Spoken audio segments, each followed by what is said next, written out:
மத்திய அரசாக தேர்தல் ஆணையம் மாறியதுன்னு சொன்னானாக்க 40க்கு 40 எப்படி வந்தீங்க? அப்போ சரியாக இருந்தது தேர்தல் ஆணையம், இப்போ மட்டும் மாறுதா? அதாவது சித்தம் போக்கு சிவம் போக்குங்கிற கதையை வாயில் வரதை பேசுறது, மக்களை மடைமாற்றம் பண்ணுறது, என்ன சொல்கிறது, மாநில உரிமை, நீட்டு ரத்து, கவர்னர் பதவியை நீக்கிறது, இந்த 4 தவிர மொழி பிரச்சனை. இந்த 4 தவிர இன்னைய வரைக்கும் 1967 களங்கண்டு ஆட்சிக்கு வந்து காங்கிரஸை தூக்கி போட்டு ஊழலுக்கு எதிரான யுத்தம் சொல்லி உள்ளே வந்த திமுக இன்னைய வரைக்கும் ஊழல் செஞ்சுக்கிட்டு தான் இருக்குது.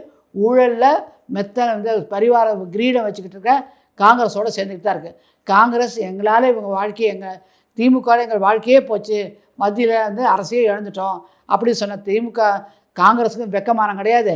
இன்றைக்கி தனியாக போகிறேன் அப்படி இப்படி சொல்லி கல்லெடுத்து காலில் போய் சரண்டர் ஆகி நேற்றுக்கு ஒரு பொதுச் செயலாளர் திரு வேணுகோபால் அவர்கள் வந்து ஸ்டாலினை பார்க்குறாரு, காலில் சரண்டராரு. இது ரெண்டும் கள்ள கூட்டணி,